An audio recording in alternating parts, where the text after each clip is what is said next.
right, welcome to PTBOCanada Live, episode 23 from the garage we sit. And one says I always like to do, before we get to any of the good stuff here, let's pay homage to our wonderful sponsor, Ben Van Veen Realty. Ben Van Veen is a hell of a guy. He's so sweet, eyes blue like the sky. Ben Van Veen will sell your house. He'll sell it like a lion, not like a mouse. Ben Van Veen will hire contractors and such to go in and clean up your house much. Ben Van Veen will get the deal done. He's my star, my moon, my sky, my sun. Ben Van Veen .realtor. And that's your ad for today, Ben. I hope you don't mind. Anyways, moving on. This is episode 23, and the last one I did by myself sitting in the garage, and all the doors were closed, and it was kind of musty and quiet, and I rambled into the mic for 55 minutes, and it was an interesting cathartic feeling. And then the next day I got an email or a message from Ray Henderson saying, you know, Mike, if you ever don't have a guest, you can always give me a call. So and so I said, okay, fine, smart guy, you're back on the podcast. So I think you were on on the 4th or 5th. Yeah, it was one of the early ones for sure. Yeah, it was one of the early ones. Back when you did video, back in the day. Back in the day when I ruined my life. And I know I haven't really talked about it, but like the first time I did the video was with Miriam Monsef, and it was just totally butchered. If you look at it, like she's like 2 inches big on the screen, and I spent an entire week of stress trying to get this video out, because I had no idea what I was doing, and I just always throw myself headlong into something and then have to sort it out later. But the video side of things, like I would like shoot it at Riley's on the Sunday, work on editing it Sunday night, Monday morning, Monday night, and then get it uploaded on Tuesday. It was like having having a part-time job and working 2 double shifts every single week. It was madness. Yeah, so absolutely. That's a huge reason why I'm really happy and we're not doing that anymore. Plus, we're doing it at the garage. I can do it on any day. We're not just recording on Sundays anymore. It's Friday night. It is Friday night. It is Friday night, and you just got back from a wonderful round of golf. Yes, I did. Yes. Golfing at the Quarry Club in Ennismore for a fundraising event. You look like a golfer right now. I feel like I look like a golfer. I bought this shirt a couple years ago. This is the 3rd time I've worn it, and it's the 3rd time I played golf in the last couple of years. You've always been kind of an athletic guy, though, right? You always like sport? Yeah, I love sport. When I was a kid, I played everything like soccer, baseball. I never played hockey until I moved to Ontario. I was born in Manitoba. Yeah. And I moved out when I was 11, which was so far behind every other kid. I started in Pee Wee, and everyone else has started like novice, Adam, some of them tyke. So they had like 6-7 years of hockey on me before I started. But because I moved to the Holy Land in Ennismore, it was a rite of passage that you had to play hockey. And before that, I thought I was going to be a professional tennis player. Yeah, on that. So I was talking about my wife and I were walking the dogs today, and we were talking about sports and Tommy, and like when our kids get older, like. What do you think? Should we become hockey parents? You know that I have a 16-year-old kid, and I love hockey. I breathe hockey, but I waited for him to decide. Mm-hmm. And whether or not that was the right thing, it's hard to say. But all I know is that now he's liking the game a lot more than he did even when he started. He started earlier than I did. He started at Adam. But even seeing his development just in the last couple of years has been great, but that whole hockey culture can be a scary thing. Yeah, and that I've seen it from both sides. When I was a kid, I remember playing out of town somewhere, and the parents were so evil towards us that once we were trying to leave the arena, and they all blocked the hallway and everything, and I'm like, 14 years old. What, were you all goons, like beating the crap? It was a championship. We were playing against, I probably shouldn't say, but Sunderland. Yeah. And we were in Ennismore, so it just became a thing not only on the ice, but the parents were like getting into it and all that as well. And I didn't want to become part of that. I stopped playing hockey in high school because of that. I was the only one at the end of the game shaking hands with the other team. Oh, God. And even my coaches and all that at some point had kind of lost the joy of it, I think, at that point. Except for one coach, Ron James. He was awesome. But, it stopped being fun. Yeah. And I've fortunately got myself in a league that I've talked about before about it being really fun, and I really wanted that for Noah. And actually one of the proudest moments was with my son was after one of the games, and he was a little rattled by what some of the other boys were talking about. Yeah. After the game, and I know it was typical locker room stuff. And he said, Dad, I was kind of raised on your hockey where you guys respect each other and you talk about real things and everything in the dressing room and that. And this is a bit different. Is that when did he bail at that point? No, he's still playing. And it's they're going through that 15, 16-year-old stage where they're trying to like find out who they are and what they can get away with and what they think is funny. And then they, 6 months later, what they thought was funny is not funny. And then their behavior, Paul Neighbors and I coaching together, we've seen the metamorphosis of a team go from like, wow, just close the locker room door and let them run around like animals to like, wow, I'd shake their hands now after every game. Because you and Paul coach a team together? Yeah, Paul is the coach. I'm the trainer. No way. Yeah, we've done it for like 4 or 5 years. I had no idea. Yeah. That's interesting. Yeah. Soccer too. We did that for a while together. And I feel like Paul would be a really calming coach. He's a good guy. He's a super good guy. He's great with the kids. He knows the game, and he knows you can only get so much blood from a stone. Right. So yeah, just lay off when you have to lay off. Yeah. Hopefully they learn something or take your coaching, and if not, they'll get it eventually. So like my only apprehensions with sending the kids through hockey is like I talk to all these hockey parents. It's like, yeah, we've got 5 tournaments this weekend, one in Napanee, another one in Toronto, and then 3 in. It's like that's insane. Yeah, like I want to have time for me. Do I have to dedicate my whole life to this living being that I created? Yeah, it can get pretty nuts. But that's at least there's options out there. Like you can go like the Super AAA and stuff like that if your kid shows skill and all that. We stick to the house league where it's a little more casual. Yeah.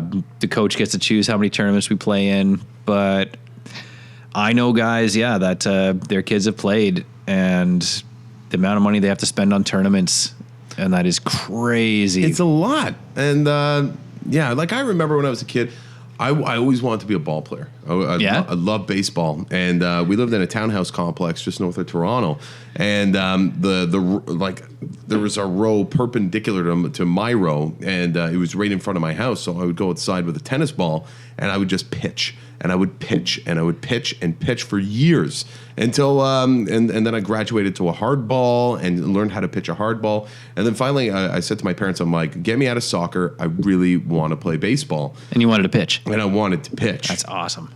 So I go into my first year of baseball, house league, and the coach's son is the pitcher. Oh. And the coach's son's friends are the rotating pitchers. Oh. And they would not let me pitch. They let me pitch 1 inning. And my wife was groaning today because I told this story again. I've probably told her to her 100 times. And they finally let me pitch this 1 inning of 1 game. And I went in, and my dad, love my dad.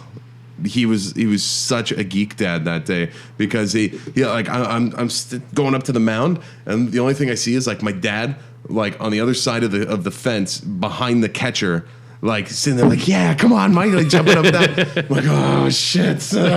So I walked the first 2 batters. Oh yeah. And then I struck out the next 3. That's awesome. Yeah. And then I never pitched again, and they wouldn't let me do it, and I quit baseball after that. Never played hockey. Never played ice hockey. Played a lot of road hockey growing up, and but for me, it's like it's that kind of politics, and I don't know if I want to get into it. It's the politics that put me off, and I think that's one reason why Paul and I coach is so that we can sort of be in control of the politics. Yeah. And that's a great idea. Paul's very democratic about who plays where.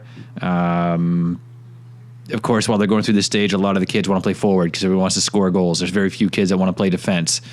And so Paul's very good about making sure it's cyclical, that kids have to play sort of the different positions.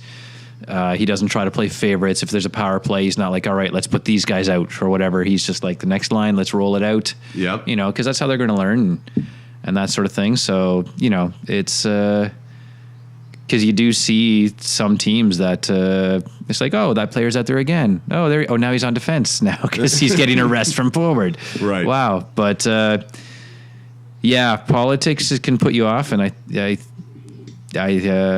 that's why I've been so involved in whatever Noah's doing. I guess it's my own control issues, but that's cool. Trying to make sure it's even. Does Noah get into any performing? Noah's been performing since he was 6 months old, and that he literally did his first play at fourth line when he was 6 months old. Wow! So he was just like a baby someone was holding. Yeah, it was because we all know 6-month-old babies are useless except for holding them. Well, he was the only good 6-month-old baby. Oh, okay, that's good. Yeah, we did a play called Fair Play at Fourth Line Theater, and we had a baby contest, and we had one baby, and then myself and Brad Brackenridge were the other babies. So I'm in a diaper and all that sort of stuff, and they thought, well, we should rotate the kids so it's not such a strain on them and everything. Noah was the only kid who didn't cry. Yeah. Would study the audience. He'd go into the audience afterwards. He'd sit in some people's lap and he would watch them, and you'd see it in his eyes, just rolling around, just like, okay, they're clapping now, so I'm going to clap because they just clapped. And it was amazing to watch. That's pretty cool. At 6 months old. And then just before he turned 2, he was helping, or he kept coming to my rehearsals for one of the shows I was doing. And he wasn't quite ready yet to go on stage, but school kids were late, and there was a bunch of kids there in the audience, and he walks across the stage and sits in this basket, and the basket tips over.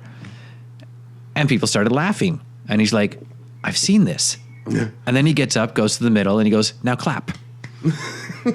Because I do this pre-speech where, like, what do you do when you see something funny? We laugh, practice that. What do you do when you, at the end of a scene, you clap? Let's practice that. He started running my routine. No way. It was December, and he's still about to turn 2 in January, and he's telling the kids what to do, and then he does something else funny, and then he goes, now clap.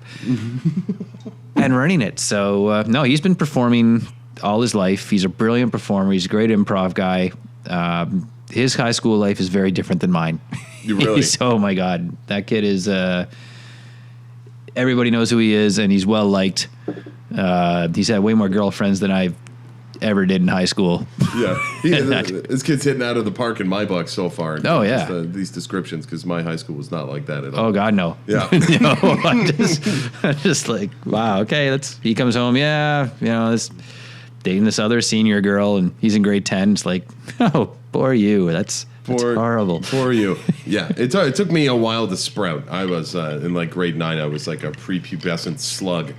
You know what I mean? Just like and I looked like a larva that was like waiting to turn into a fly. Yeah. Yeah. And then I eventually turned into a stinking fly, hovering around the garbage cans. Last time you were here, we talked a lot about Raise the Roof. Yeah. And things like that. And now that I know you a hell of a lot more, or a lot better now than I did then, I don't really want to talk about it. I think you're fine. Good. You're fine now. I'm fine. You're absolutely okay. Good. And you're working on projects. You want to talk about any of the projects coming up? Yeah. Because you just had a pretty impressive turnout for auditions. Oh my gosh, yes. I had auditions for the show I'm doing in December. It's my 20th year with Arbor Theater. And I wrote an adaptation of Snow White and the Seven Dwarfs, which I'm very happy to say that you were a part of. It was a lot of fun going through the read on that. It was. I used to be scared to death of reads. And that I used to think like, oh my gosh, people are going to come, they're going to rip my work apart. Or if they give me a whole bunch of ideas and I use them, is it still my play? Right. And I was so hesitant about doing them, and now I just love them. Once you throw your ego aside, the benefit of having people in a room read, even the Matt Gilberts, who also provided the greatest rant of the entire reading scenario there, which was funny because everybody just kind of went, okay, next. But it was. We did a read. It went over even better than I thought it would. And we held our auditions a couple weeks ago, and it was unbelievable. We had over 160 people come out in 3 days. The first day in 2 hours, we had 75 people come. Wow. And it's tough. It's because you're trying to see all these people and trying to gauge, like, characteristics about people and what you think might work. But you must like see someone and like immediately they stand out. Like as soon as someone, you're like, wow, okay, that's a standout. Oh, definitely. Sure. There's definitely a few that jumped out. This is easily an audition process where that, for example, if my first 7 dwarves said no, yeah, I'd be pretty much just as happy with the next 7 dwarves. That's awesome. Like it was unbelievable how good so many kids were and so many options. And it's also the most heartbreaking thing. Yeah, because you got to let some kids down. Oh, it's... No, but like there are a lot of kids that do this because this is for kids, right? Yeah. It's for kids. Kids, a mix of adults. I love having the veteran actors.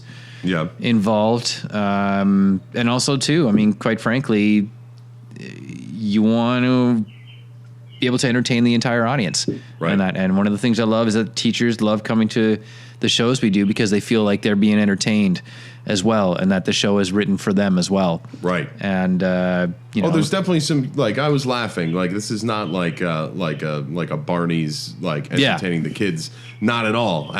Like there's humor in there, the kids are going to get it, and then there's stuff that's going to go over their heads, and that's for the adults, and it's going to be a lot of fun. Oh, it's going to be great. It's going to be so like, oh, where do you go now? It's like it's almost July, and this goes on in December. Yep. At Showplace, which is I think that's the biggest theater in town, right? Oh, for sure. Yeah. It's a 647 it's a big theater. The next one would be Market Hall, which is close to 400, I think. You know what I love Market Hall, just the way it's set up and like the wood and stuff. It's pretty cool. It's a different venue for sure. Mm-hmm. Now, good for music, I think. Yeah. And I saw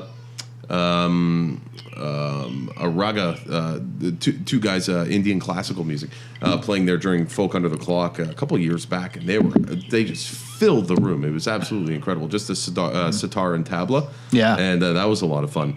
But that was completely off topic. Let's go back. So Snow White, are you saying who's like involved in Snow White? Yeah, absolutely.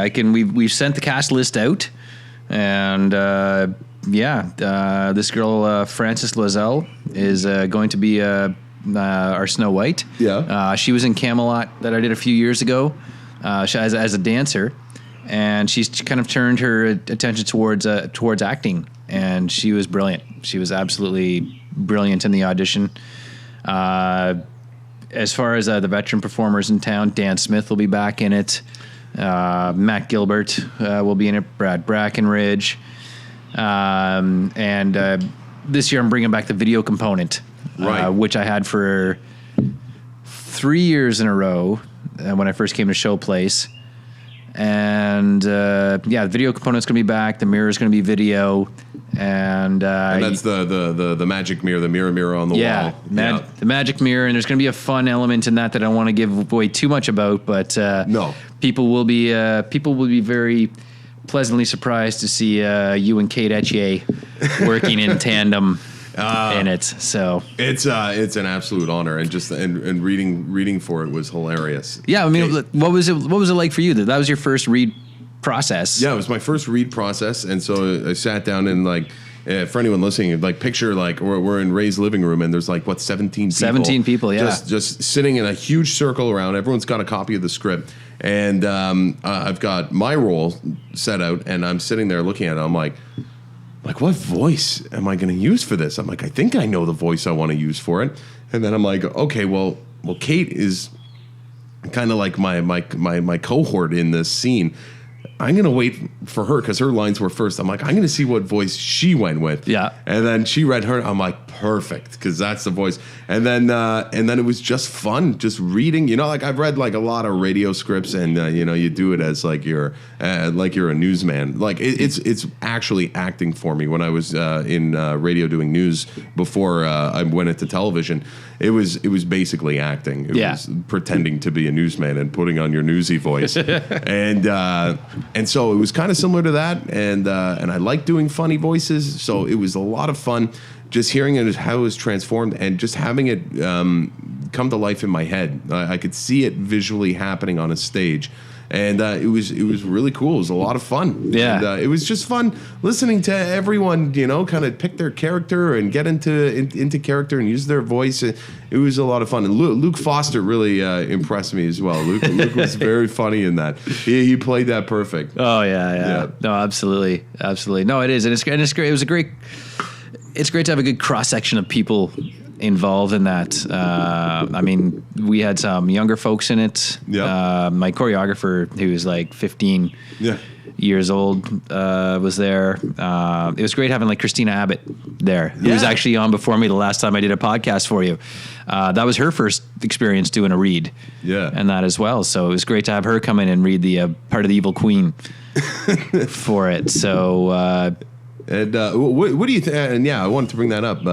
She was on before you in the last podcast. We used to split into 2 segments. What do you think of just having the one guest now? I think I like it because you get to talk a little more, and it's you don't feel like, oh, my 20 minutes are up and you didn't get to really say as much. It's too segmented. Yeah. You know what? I think it was my TV naivety. I was like, okay, well, I do the Checks Daily thing, and our interviews are like 4 to 6 minutes long. Well, I'm like, I can do 20 and 30, and I'm like, you know what? Like, I'd rather just let's sit this down and just have a conversation and just chill out. The thing is, you've got so much time to do these. Yeah. It's not like, our season's over in March. Yeah. We got to get everybody in and stuff like that. You've got a lot of time to talk, and there's so many people to talk to, and they don't have the opportunity to be able to get so much out in this sort of format that they do here. Yeah. And that, which is great, because like you say, it is so segmented. Like,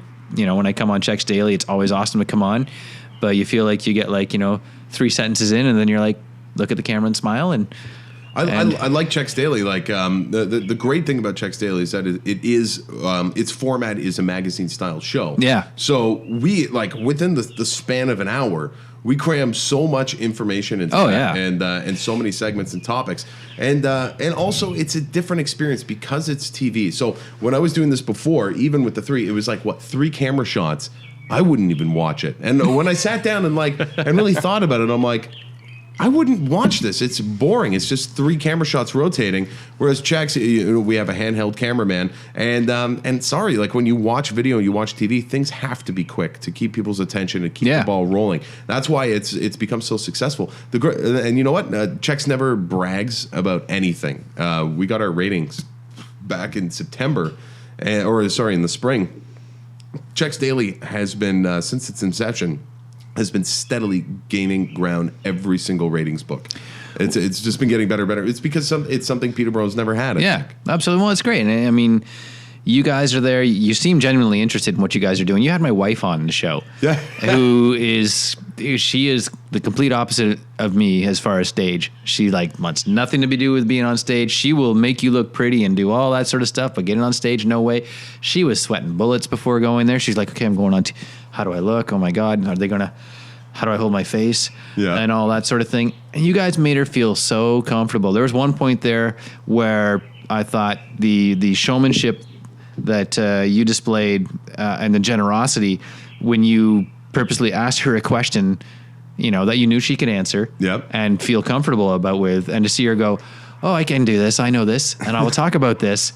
Okay, now I feel, and that's the expertise that I really admire about what you guys do and what you do on TV and all that. And it's great. Kaylee Bedore out in the field is hilarious. She's so down to earth. She's so funny. There's no pretension when she comes to interview you or talk to you or anything like that. And you're right. It is what makes Checks Daily so entertaining to watch. You know what? We don't have a lot of money, and we don't have. Peterborough doesn't have a lot of money. But I still get amazed by what we can do with how bare bones it can sometimes be with Checks. And I think we pull it off. There are a bunch of good people working there, and Kaylee especially. She's hilarious. Yeah. And she gets to do, I'm actually jealous of her. Her job is awesome. She gets to go out into the field and what she was doing. She went water skiing or something the other day, or boarding or something like that. It was wake surfing. Yeah. So you're on a surfboard, a wakeboard, no bindings or anything, and you surf the wake of a boat. Yeah. That. I would never try that, but good for her. She'll do it. Yeah. Yeah, like that. I don't know, but Teresa even and Michelle, they used to go skydiving on the show. Oh yeah. Hey, you're never gonna get. Have you done about skydiving? No, that is, I love Point Break, but I'm not sure I would get in the plane with Keanu and Patrick. I don't think I could do it, man. Yeah. It's like on my bachelor party back in 2011. I hope my wife's not listening. I think that's right. I heard 20. 20. My boys picked me up, and they wouldn't tell me where we were going. Oh no! Like, we're going for the weekend, but we're not telling you. And the whole time we're driving towards Ottawa, and I'm trying to figure out where the hell we could be going. And I'm like, boys, like, you better not be taking me skydiving. Like, I swear, like, I'm not going to do it. Like, I'm freaking out. Yeah. And then they ended up taking me whitewater rafting because when I was a kid, I used to have a fear of drowning because when I was 5, I got up the courage to jump off my dock, having never learned how to swim. Oh, wow. And sank to the bottom. And my cousin had to, like, pull me out and, like, revive me. And, like, ever since then, it was like a complex. And so my boys are like, yeah, you don't like, like jumping off of like cliffs into water. You don't like water so much. We're taking you whitewater rafting. So we went for 2 full days of rafting. Wow. And like I cliff jumped and like, how was it? It was amazing. It really wasn't that scary to me because I've done a little whitewater canoeing and like I do a lot of boating. Skydiving or bungee jumping would have been way worse. Like there's not enough control. No. I have to rely on a chute that I packed. They're like, yeah, you got to pack your chute. I'm like, I'm not doing this. Yeah, this is stupid. No, I don't think I like to think of myself as a bit adventurous, but that is something I'm not sure I could ever make myself go do, no matter who jumped out in front of me. My problem is that like I feel like someone at work is hatching a plan to try and make me do this.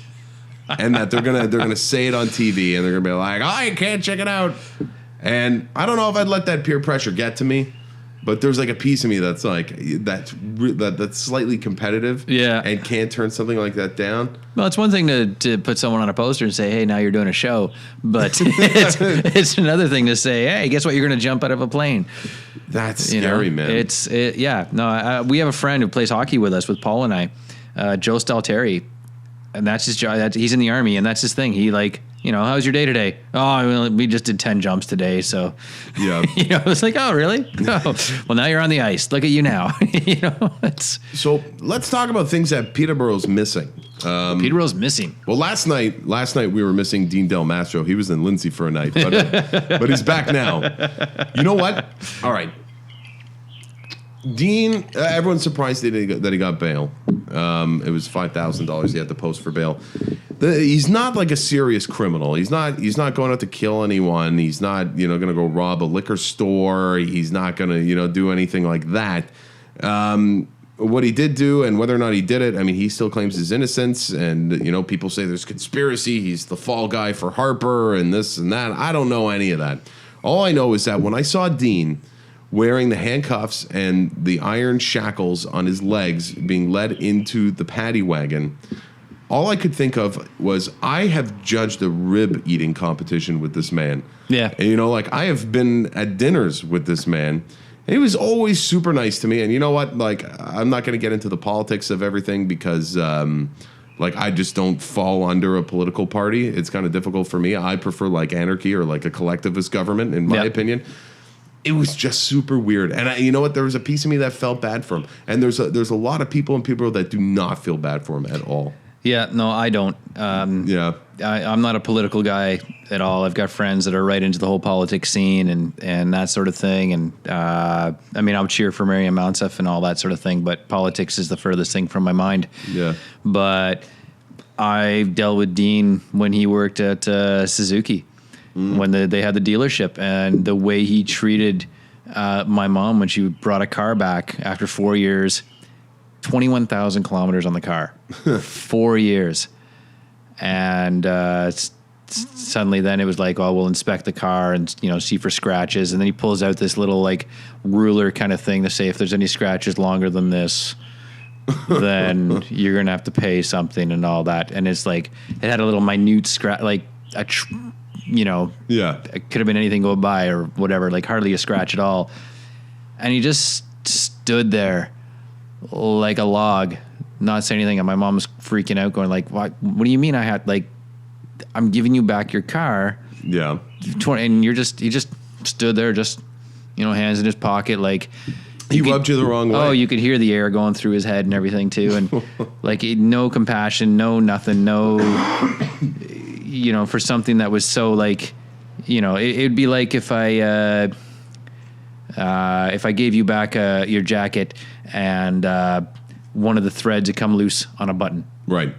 And I was like, all right, well, that's you're either going to have to take this to you're going to buy me a new one. Yeah, you're going to buy me a new one. Yeah. Okay. And it was like, but he just didn't try to talk to her at all. He just stood there just like, I don't know. Well, that's the thing is I've never, like, I think it's like synonymous with everyone. Like you can't trust the car dealership. Yeah. You never go to the car dealership, and mechanics aren't always that much better. I will shout out J&M Automotive. If you don't know who these guys are, they're on Water Street, right where Water and George meet on the north end.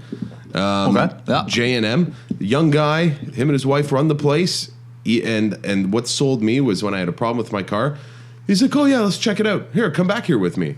And I go back, and it's up on the lift, and he's like, yeah, see right here? That's the problem with your rotor right here. It's rubbing here. Yeah, you know what? I'll get something factory for you. We'll work out a good deal. Don't worry. And he's like, oh, you got a big deal? Your whatever's broken? We'll set you on a payment plan. We'll get it paid off in a couple of months. That is like, okay, I'm like, you are my mechanic forever now. Nice. Man. You're the man. But, yeah, I don't know. Like, you know what? I think Dean has pretty much screwed it for the Conservatives in Peterborough.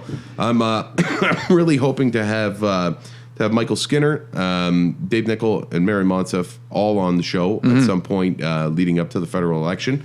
Because I have questions for him. Like with Miriam, like I love Mary Monsef. She was one of the first people that I met when she was working with Red Pashmina when I first moved to Peterborough. Yep. And she's always been so sweet and nice. And there's a certain, and I said this to her once, I'm like, it's like when it comes to you in politics, there's like a certain amount of naivety there. Yeah. And I think that's why I like her so much, is that she's not your born and bred politician that was at a high school and worked for this party and that party and blah, blah. But with Miriam, I'm interested to ask her about the bill, C-51. Yeah. That's she signed on with the Liberal Party, and then, they okayed it and they supported it. And a lot of people are on her for it now. They're like, well, I can't vote for you because you support this bill. Yeah, no, it's I wouldn't get into politics if you paid me. No, people are like, oh, Mike, you should run for mayor. Mike, you should run for city council. I'm like, you don't even want me as your mayor. Yeah. Because, see, but I say that, but at the same time, I'm like, you know what? I love to do good in the community. Well, I think there's so many ways to do good without having to get into politics. Yeah, exactly. I like to think what I do is good in the community, but I hate politics. I won't work with people if I feel there's politics happening. I for the most part, I try my best not to get involved with that. I want to do it for the joy of it, and I think there's too many people that take such a political approach to things that just suck the fun out of it. Speaking of doing good, Miriam sent me a link a while ago. I think it was back in the winter, maybe it was in December, about this this club that was starting up across Canada. And it was I think mainly in the East Coast, and it was called 100 Men That Give a Damn, I think is what their club was called. Right. I've gotten in touch with them. They never call me back. So I'm like, I guess they don't give a damn about me. But fair enough. They're probably busy guys giving a damn all over their community. But the idea itself, Miriam's like, you know what? I think this would be something really good for Peterborough. Why don't you look into it? Like, just have a look at it and see what you think. I was looking at it, and the idea is this. I don't know. I think it's quarterly throughout the year. There's 100 men in Peterborough. I know we could find 100 men that quarterly, so once every 3 months, meet up at a particular venue. There are no presidents of this association. There's no governing board or whatever. There's like maybe a guy who hosts the event and like helps to organize it amongst other people. Quarterly, we meet at an event, and every one of those 100 men brings $100. You do that 4 times a year, it's $40,000. Every time that they meet is $10,000 grab that goes to a charity in town. The charity is voted on by the 100 men. Like we pick out 4 charities, And then everyone votes during the meeting, and then we select the winner. This is the winner. The charity gets our money this quarter. And we do that every 4 months, $100. Wow. And think about the amount of change that you could make in a year. That's $40,000, $10,000 to, little groups all the way through. And I think it would also be a great way for men in town to get together and do something positive, not just get together and, go for beer and wings. We can have beer and wings. Beer and wings. I just had beer and wings at McThirsty's for the first time, actually. Yeah, their wings are pretty good. I've never had them there, no. Yeah, they're not bad. Yeah. I always went to Riley's before, but I had McThirsty's. They were good. I have to try that. I'm a wingman. Yeah, I'm a wingman too. Hey, you're a good wingman. But, what do you think of like an idea like that? I think that'd be great. I think that'd be, it'd be almost better than trying to like find some kind of a crazy way to fundraise or anything like that. Like if it's just, and those 100 men could do whatever they want to collect that $100. That's right. Sort of thing. Like, say Dan Smith was one of those 100 men, he could be at a City Ed show saying like, hey, so I'm going to this meeting. I need $100. Who wants to help donate for my $100 share contribution? You could go rob a convenience store. I don't care how you get the $100. You just bring it, and then we do something good with it. Yeah. Don't rob a convenience store.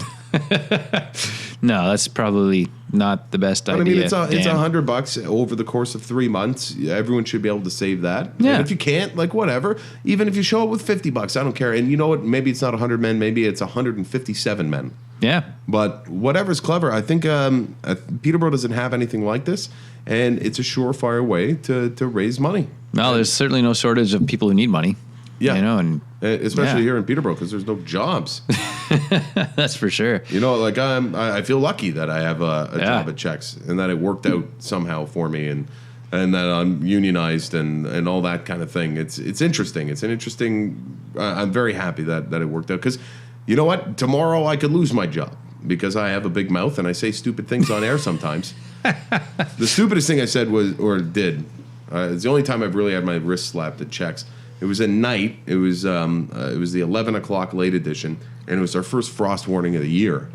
And so to ring in our frost warning, I put a picture of Miley Cyrus licking a sledgehammer on. So this is what you do not want to do outside tonight because your tongue will stick to the hammer. And they didn't like it. Well, you know what? It was a weird situation because one person called in and complained. And that's why I got in trouble. And but at the same time, I had like 40 people on Twitter like loving it. Yeah.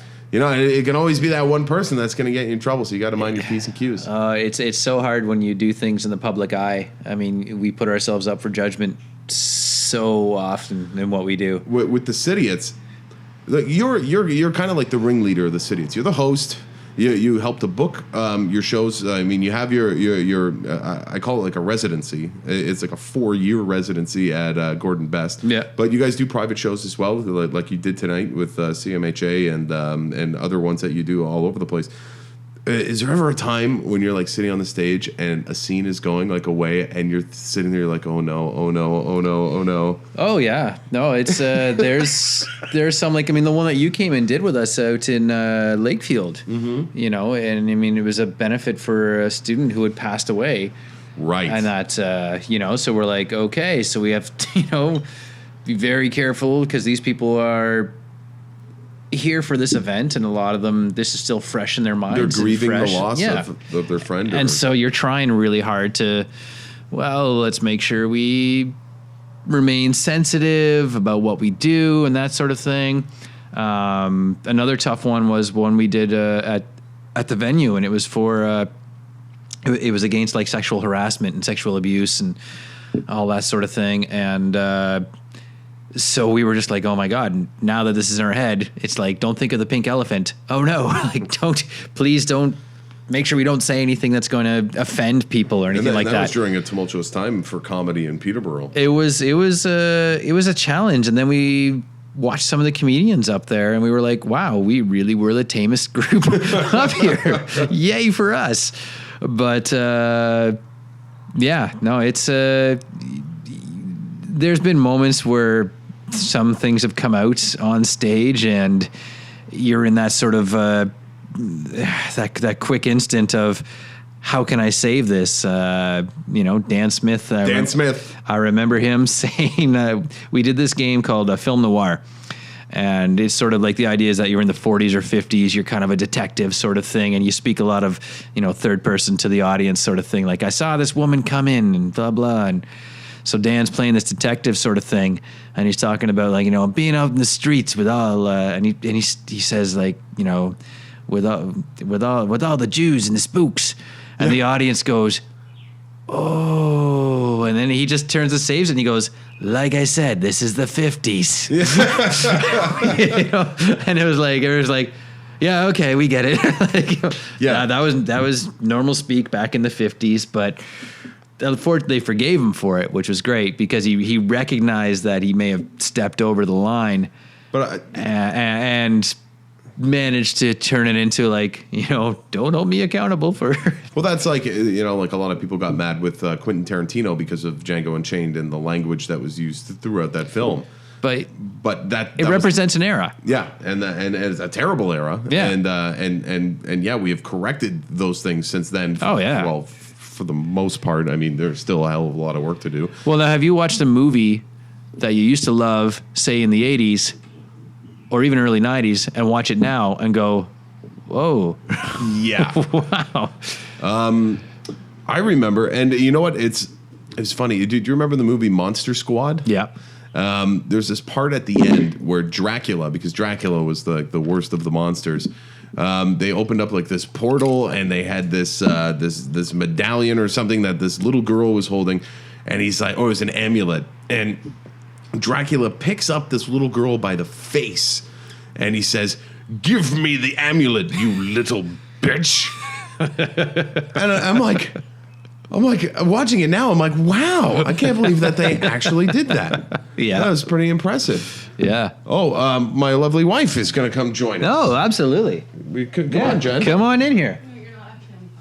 Yeah, we're on the podcast right now. Come on out. You can come just sit here if you want. Yeah, she doesn't want to. I don't have a microphone set up for you anyways. That's all right. I will translate what she's thinking. Yeah, and you do that well. But yeah, you know what? It's true.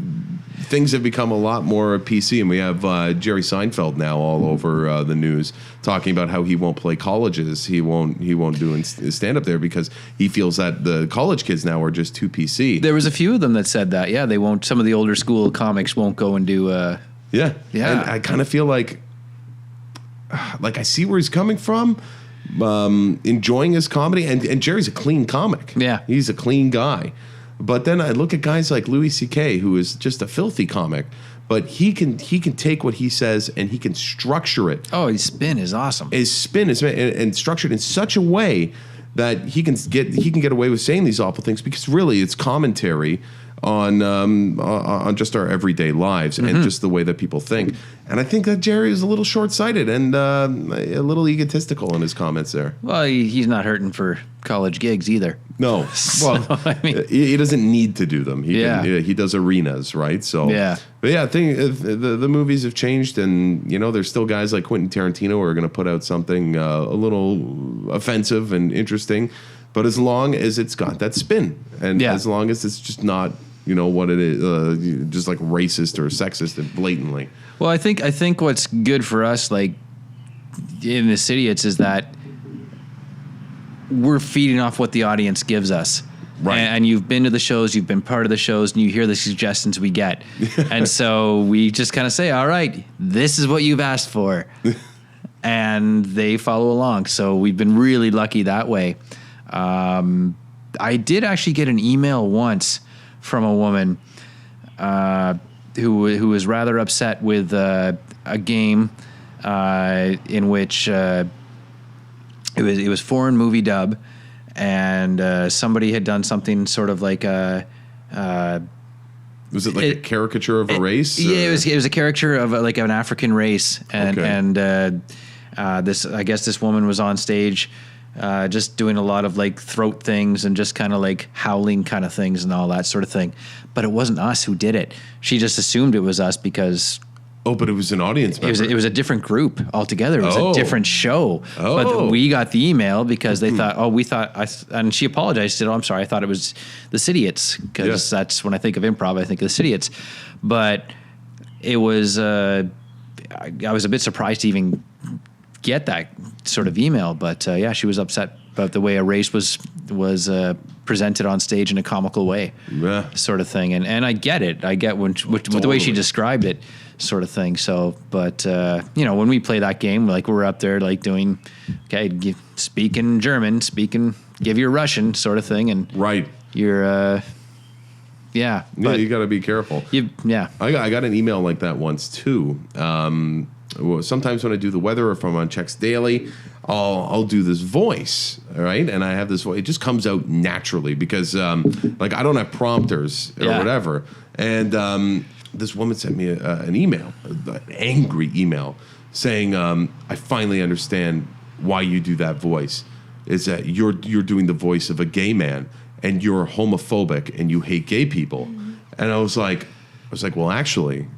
When we deconstruct where that voice comes from, it's actually me trying to do my wife's voice. So what you're saying is that all gay men have effeminate voices, and actually that's a little homophobic, because I know lots of gay men who do not have effeminate voices. And I never got a response back. But it was like, you got to be careful, because people will see something and take it a completely different way. And it can be tough sometimes. I got letters for a show I did, Beauty and the Beast. Yeah. And that's the only one I've really gotten letters for. A woman was upset that when the Beast had the father, he was holding him, and the father kind of rubbed his head on his hand and everything, because he had furry hands. He said it looked like the Beast was caressing the father, and it looked like the father was enjoying it. Well, it was the Beast's father? No, it was the Belle's father. Yeah. But he was being captured by the Beast, kind of thing. So he was like, he's being held, and he's like, oh, what are you doing? Oh, this is, this is soft. This is soft, kind of thing. And he said, looked like the father was enjoying it.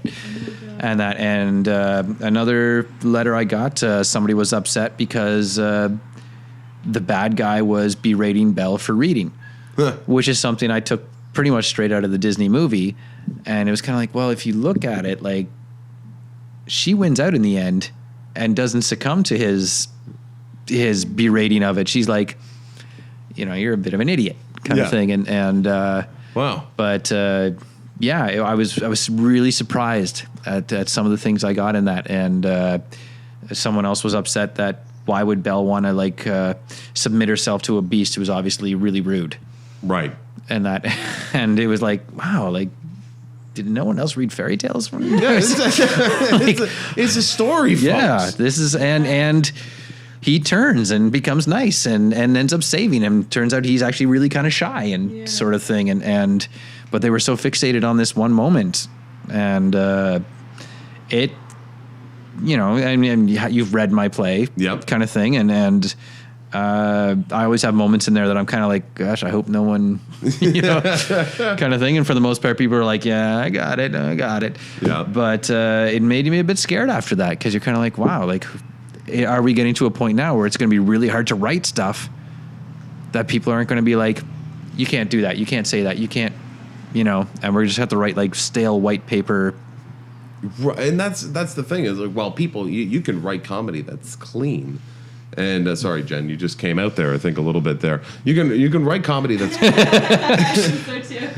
I heard Jen. Yeah. You can write it so it's clean, but I mean, like, some of the funniest comedy, and the reason why there is comedy is so that A, we can make fun of ourselves, and B, we can take roundabout routes of talking about the things that no one talks about, is touching on taboos, and that's what helps to make things funny. And that and if we start taking that away, I mean, you can only laugh at a knock-knock joke so many times. Hey, did you hear about the documentary on constipation? It hasn't come out yet, right?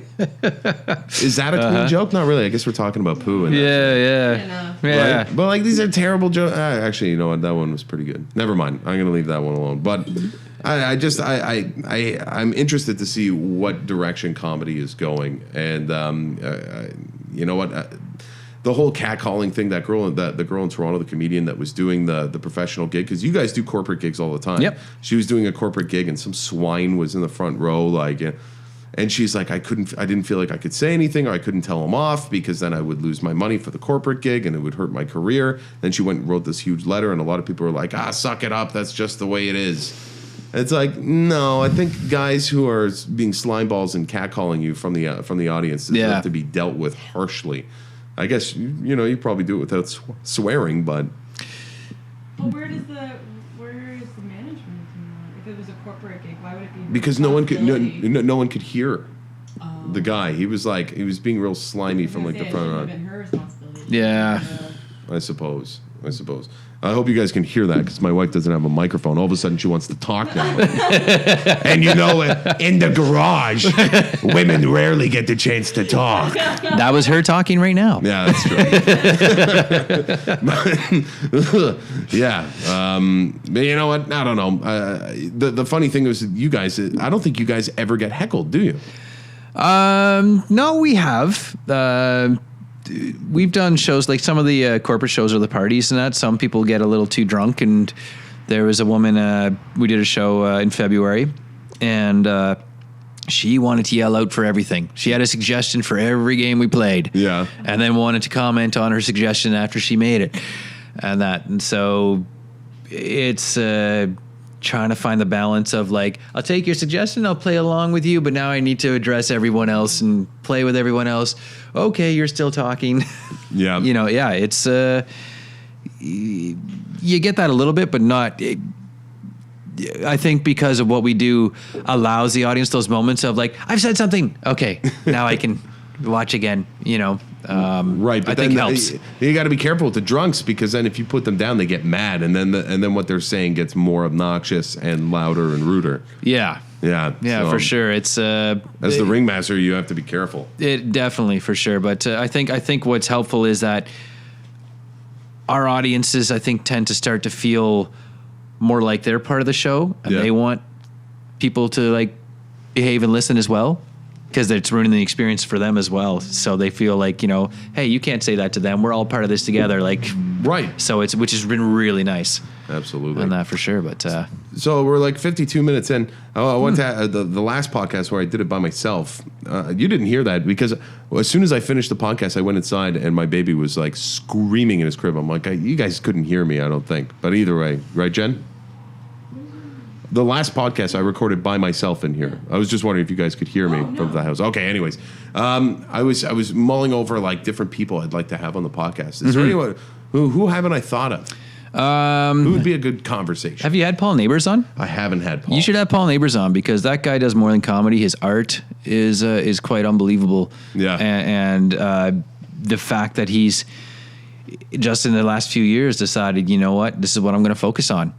He's got two kids. One's in university. One's in grade 10. Yep. He did the self-employment thing for a while. He worked for the city for a bit. Then he found himself in a position where, do I go for another job or do I pursue my dream? And he decided to go for it. And I mean, his art is unbelievable. It is unbelievable. And he's a great conversationalist, and there's so much more to him. I spent the day golfing with him and all that. He's a heck of a golfer, and that for sure. He would be great to have on. Oh my gosh! I was thinking I'd love to have Washboard Hank on the show. Washboard Hank, yeah. If you can get him to settle down, yeah, he'd be great to have on the show.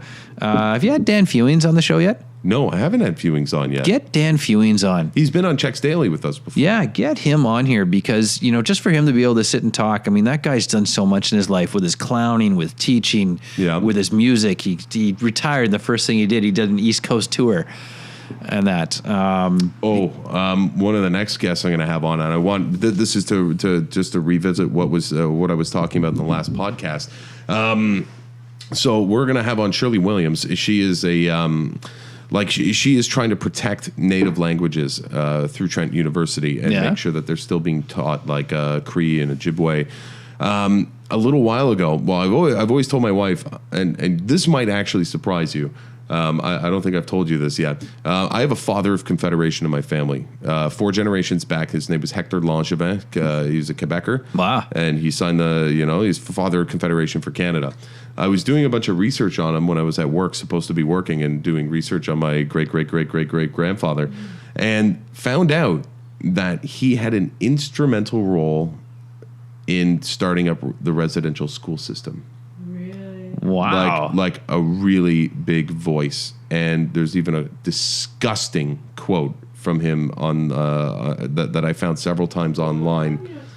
I just found it out. That is amazing. So that's we had Miss Williams on the show on Checks Daily today. I spoke to her afterward, and she's going to come on the podcast and talk with me for an hour. Amazing. She went to residential schools when she was sent there when she was 10 years old and left when she was 16. She managed to keep her language because that was the one thing that they wanted to do was try and get the language out of you, take you away from your parents. But she left so late at 10 years old that she already had the language entrenched in her. Yeah. And so they couldn't get it out of her. And her dad sent her on her way the right way. And so she's going to come. Oh, that'd be amazing. Educate me on residential schooling system a little bit more. Try and, get rid of some of my ignorance that I definitely have, because it's easier not to learn about things than to learn about things. Yeah. So she's going to come on and it's going to be an interesting conversation. Yeah, that'd be great. But if you think of anyone else, let me know. You should get Ray Marshall. Ray Marshall is going to be on good. The podcast He just celebrated 40 years of being in the business. Yeah, and Ray's going to be on the show in the fall. Yeah, he's one of the best guys I've worked with right now. And he's amazing. Yeah. Now there's a whole slew of interesting people in and around town. There's a guy in the South End that rebuilds bicycles. I think we got a bike fix. We got it fixed. What was his name? I can't remember his name. Wheeler or Interesting name, not Kevin Wheeler. No, I know. No, not our cameraman at Checks. But this guy, we talked to him for quite some time. He would get old shitty bikes, rebuild them, and give them to homeless guys like Dougie and Andre and all those guys. And he's like firmly entrenched with like the homeless culture and has all these interesting stories. So I'm going to try and get him to come on the podcast as well. Because you know what? Like, I mean, all of us entertainers, we're fun to listen to, but there are some really interesting stories. People doing really important work and all that, for sure. Yeah. And apparently there's this one guy, Mike Sloan on Twitter. His aunt is known as the Blue Lady of Peterborough and Lakefield. Mm-hmm. She has a skin condition that has made her skin entirely blue. Yep. And she was always known as the Blue Lady, apparently. And so he's organizing for her to come on and talk about her trials and tribulations of discrimination for being blue. So it's very interesting. Yeah, she was at Fleming for a while, I think. Yes. Yeah. She was a fan of when I ran the Fringe Festival in the 90s. She would come and with her partner and all that. So, yeah, she's great. Yeah. Okay. Well... No, Ray doesn't want another drink. We're going to have a Ryan Coke, I think, now. Yeah. Okay, can I have one of yours? Yeah, absolutely. All right. Yeah, and I'm not going back to do the weather at Checks tonight. You're not? Shut up. Oh, right. Okay, and that pretty much does it for podcast 23. Ray, thanks again for joining me. Thank you. Anytime. And once again, thanks for everything that you've done for me. I'll end the podcast this way. Ever since I was a boy, I always wanted to try acting or comedy or something. I always dreamed about doing it, and I never got around to doing it. And I built up this this fear of doing it.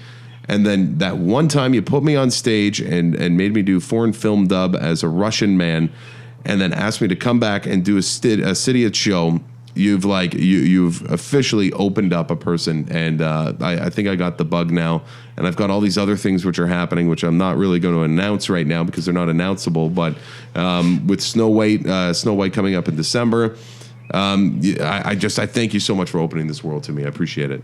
Your enthusiasm makes it all worthwhile. All right, man. Well, that does it for podcast 23, PTBO Canada Live.